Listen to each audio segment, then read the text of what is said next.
مجھے تلاشی حقیقت کیسے تھی کہ جی میں برٹرن رسل کو پڑھ رہا ہوں، یہ کیا کہتا ہے فلسفی میں، میں فرائڈ کو پڑھ رہا ہوں، یہ کیا کہتا ہے سائیکالوجی میں کارل مارکس کو پڑھ رہا ہوں، سمجھنے کی کوشش کر رہا ہوں کہ اچھا یہ معاشی نظام کیا ہے، میں اینتھروپولوجی سے دیکھ رہا ہوں، میں سوشیولوجی سے دیکھ رہا ہوں، میں آسمان کی طرف دیکھ رہا ہوں، میں فزکس کو دیکھ رہا ہوں، میں اندر کے مضامین اور باہر کے مضامین سے سمجھنے کی کوشش کر رہا ہوں، جو نالج میں نے ایکوائر کی ہے اس سے کی ہے، لیکن میں ایک دم کہتا ہوں کہ ہینگ آن، مجھے تلاشی حقیقت تو تھی، مگر یہ شعور کہاں سے پھوٹ رہا ہے؟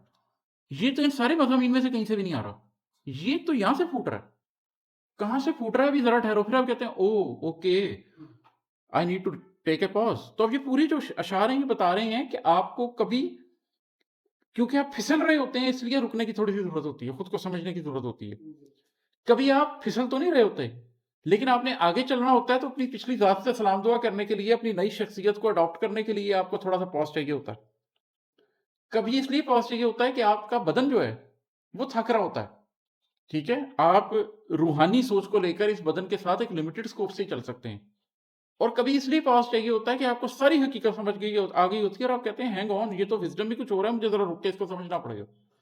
تو آپ کو ذرا ٹھہر کے، ذرا دھیرج سے، ذرا پیار سے اس سفر کو لے کے چلنا پڑتا ہے.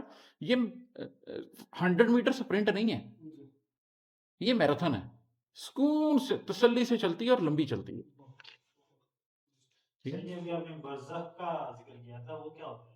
جب ہم مر جاتے ہیں تو مرنے کے بعد ہم نہ جنت میں جاتے ہیں نہ دوزخ میں، کیونکہ جنت و دوزخ تو روز حشر کے بعد فیصلہ ہوگا نا. تو تب تک ہم کیا کرتے ہیں؟ تب تک ہم برزخ میں جاتے ہیں. جو کفار ہیں، جن کو اللہ نے، جن کے اوپر اللہ کی سختی ہے، ان کو سلا دیا جاتا ہے، وہ سوئے پڑے رہتے ہیں. لیکن جو اہل ایمان ہے اس پہ تو احادیث موجود ہیں کہ جب کوئی مر جاتا ہے تو جیسے ہی وہ اوپر جاتا ہے تو اس کے عزیز رشتہ دار ملنے آتے ہیں، اس سے پوچھتے ہیں کیا حال ہے، کیسے ہے، سب اچھا ہے. پھر ان میں سے کوئی کہتا ہے ارے بھائی اس کو بھی تھوڑا ریسٹ کرنے دو، یہ بڑے مشکل سفر سے آیا ہے.